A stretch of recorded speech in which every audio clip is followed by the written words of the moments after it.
Dunyoni ishini o'lmaydigandek qilgan degani bugun emas, ertaga bo'ladi, o'lib qolyapsan deyish kerak degani edi u. Baquvvat qilish kerak degani emas u. Oxiratda ishini o'lib qolayotgandek qilgan, dunyoni ishini o'lmaydigandek qilgan degani mazmun shu. Janob Rasul tabarak namoz o'qib turgan vaqtingda solli salatal muwaddi' billah. Oxirgi namozim shu bo'lsa deb o'qisin. Oxirgi namozimni shu bo'lsa deb o'qiydigan bo'lsa, namozini mukammal o'qiydi odam. Chunki bundan keyin haligi pensiyaga chiqib ketayotganda oxirgi yaxshi ishlab boradi odamlar. Yaxshiroq olaydi.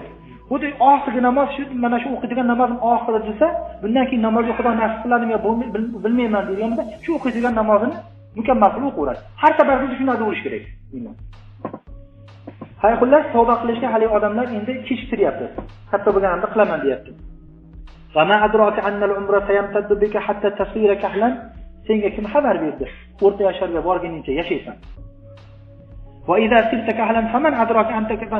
Sen o'sha katta yoshga borganingda tavba qilalarsan deb ham kim aytayapti? Katta yoshga yetib ham bording. Unga garantiya bor ekan. Lekin uni tavba qilasan degan gapga kim kafolat beradi? Dedi. Ha ana idza sirta kahlan wala azal mughammidan. Mana men deydi. O'rta yoshar bo'lib, hali ham gunohdan ajragani yo'q o'zim deydi.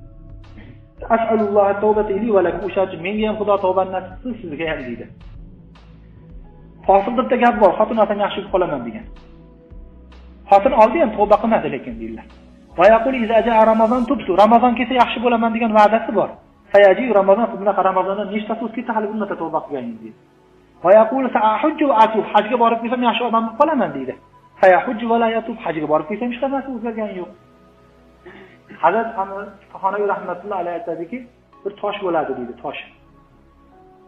Tosh hozir tillochilarga unaqa narsa toshga hojat, ular kesataga safa aniqlab olaveradi. Ovozni eshitsa aniqlab qo'yadi hozir tilloni. Lekin oldin shunaqa bir tosh bo'lar ekan, ishqalab turib uni tilloni paxtamasligini biladi. Mahakni toshni o'shanda Hazrat aytadiki, Baytullodagi Hajarul Asad o'sha mahak tosh o'sha deydi. Lekin bir marta surkalgandan keyin odamda haqiqiy nima narsa ekanligi ochilib qolaveradi.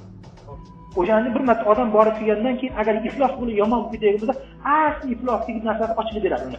Hajga borgan sifatli odam bo'lib yuradi. Hajga borgandan keyin aramaga mashg'ulotda kelib turadi.